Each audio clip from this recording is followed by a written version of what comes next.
So Cindy mentioned this yesterday in her presentation, that there are national stewardship programs for the ingredient data sets that go into NHD+. The NHD, the NED, and the WBD, and I think she even provided URLs, but they're not hard to find on the web. And I also mentioned yesterday that back when we had completed the 100,000 scale NHD in 2000 and started to work on the plus part, that the USGS mapping program began to focus on the 24,000 scale, what eventually became the high-res NHD. So at that point, we kind of assumed, EPA kind of assumed custodial responsibilities for the NHD, the medium-res NHD, and we still collaborate with them in terms of distributing that. So this is the way you find the update guidance, limited as it is. It's really not very sophisticated in terms of the NHD, any NHD updates that you might be interested in making. With respect, again, with respect to WBD and NED, you connect with those websites, and they have links that will lead you to contact information for providing any updates you might have for those data sets.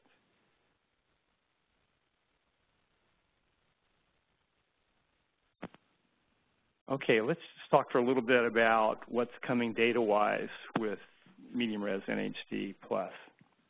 So we made several references during the course of the workshop to the catchment attribute library that the EPA Corvallis Oregon Laboratory made, StreamCat. And they are working on a set of catchment attributes for lake sheds as well, Lake Cat, that's going to be coming out here in the next year or so.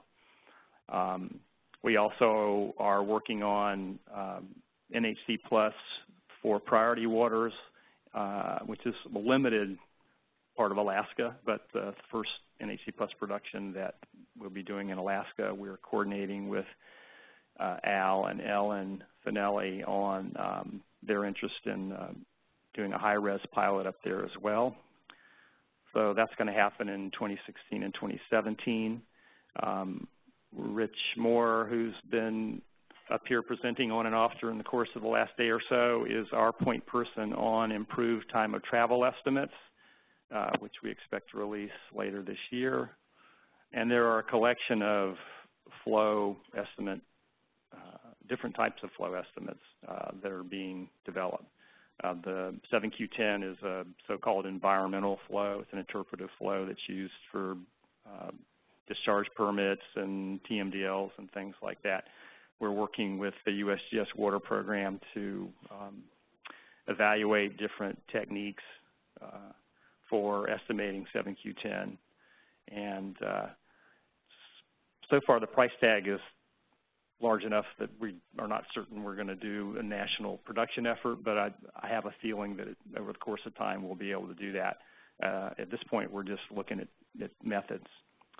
And then Al showed the web service, the map of the National Water Model that the Weather Service is working on now. So as he noted, it's fresh out of the box and still,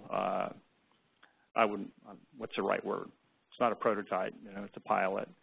But that's very exciting as we watch that evolve. And then we're working with Julie Kiang is the name of the project lead for the USGS water census flow modeling activity, and their goal is to produce mean daily flow estimates for non-gauge sites across the country.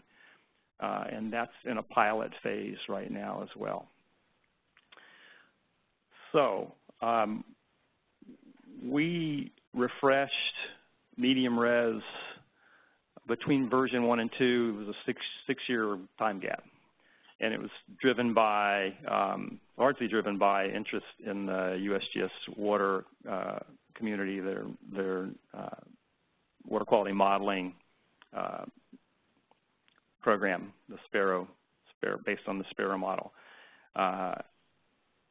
And so if you just extended that another 6 years, that means we'd do a refresh in 2018. So that's penciled in on our calendar, and we are starting to think more about what it's going to take to do that. We're obviously closely coordinating with Al and Ellen in their high-res production activities, leveraging tools, techniques, data models.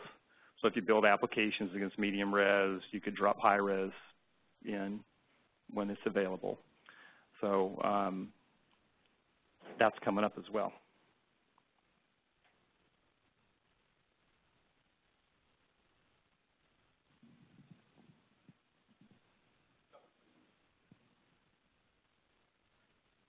I'm trying to new slides. I've pressed 3 buttons so far. That usually work. I want to go down to next one. Next one. There you go.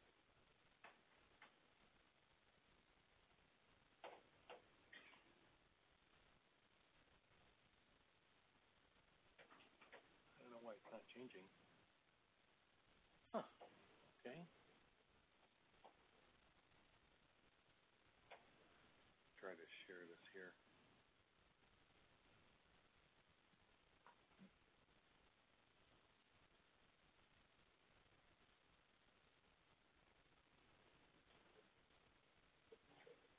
Okay.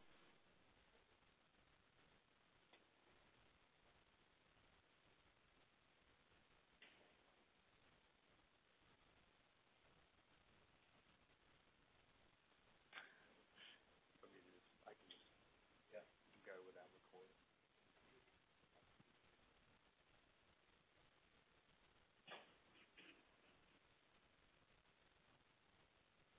Loading it there.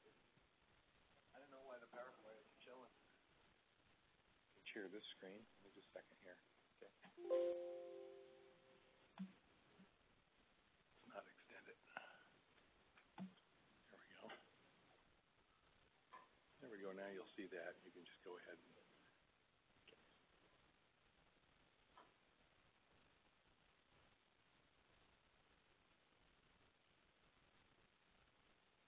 there you go. All right. Sorry about that. Thank you. No worries. Okay. With respect to tools, Al showed you the draft watershed characterization report that's based on the StreamCat or includes the StreamCat catchment attributes. And so we'll have that available in 2016. That's a web service that you can call. You can call it like from Google Earth, and Al is going to show you a demo of calling it from ArcGIS Online web map.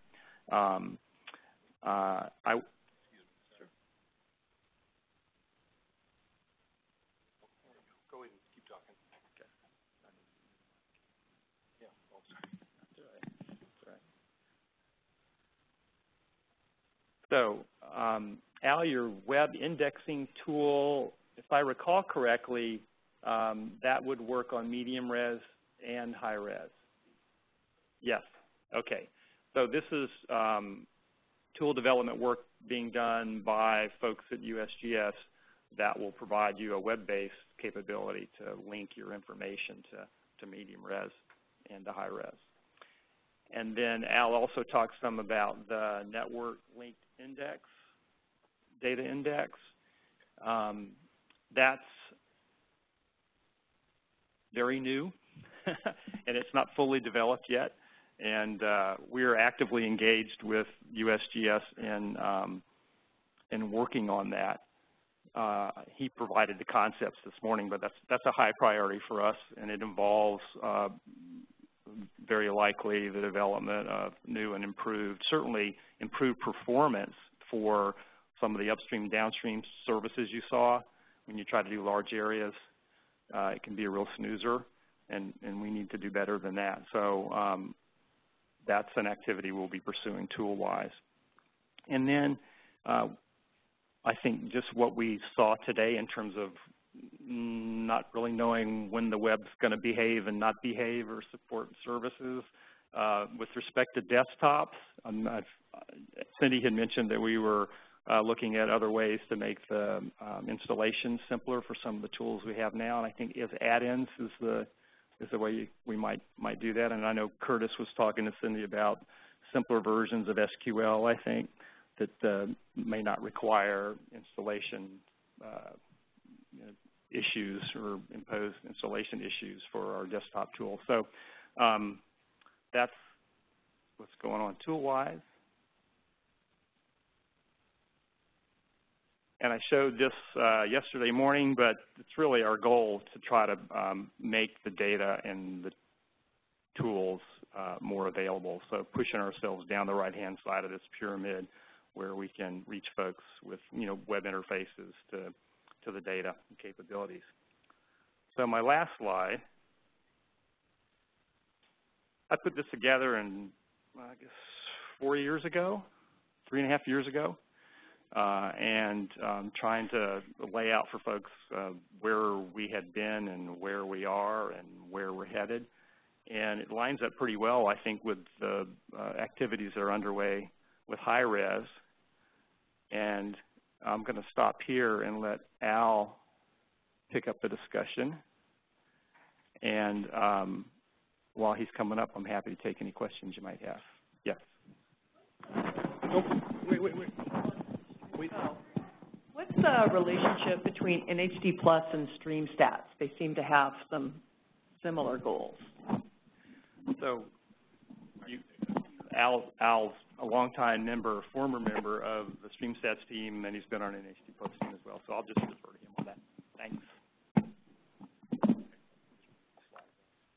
Okay. Yeah, so I'll, with regard to Streamstats and NHDPlus, several of the Streamstats sites, the sites on Streamstats are kind of independent by state, and several of the Streamstats sites, the West Coast, Oregon, Washington, California, Montana, and I'm not quite sure, a couple others maybe, were based on NHDPlus, either version 1 or version 2. Then this process that the rest of the states were done with to create the data for Streamstats is extremely similar to NHDPlus, but there are a few differences. And then NHDPlus, underlying it, behind the scenes, it uses ArcHydro tools. So it gets kind of complicated to describe, but it's very closely related. What we hope to do with high-res NHDPlus in the future, we hope that Streamstats can convert over and use NHDPlus high-res as their base data sets for Streamstats. And then it'll be a much more seamless national kind of product underlying what's being done on Streamstats. So that's kind of the long-term vision. So let me get my slides up here.